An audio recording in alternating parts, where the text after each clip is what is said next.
Like a selfie video so we can see Mr. Groot and his reaction to two dogs that are across the street over there. So we're gonna try to cross. Look. I have to cross the street, so hopefully I don't lose track of them. Oh, that feels slippery. Oh my gosh, it is. What was it? I don't know. Maybe oil? Huh, that's a lot of oil if it was oil. So we have Groot back there. Mr. Tucker. Hello. Boy. Very nice. He did not care. Oh my goodness. He looked at him. I know.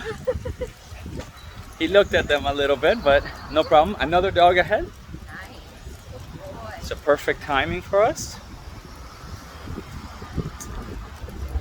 Good dog. Walk. Good boy, Tucker. Hey, how are you doing? Boy. Beautiful job. And that's a wrap.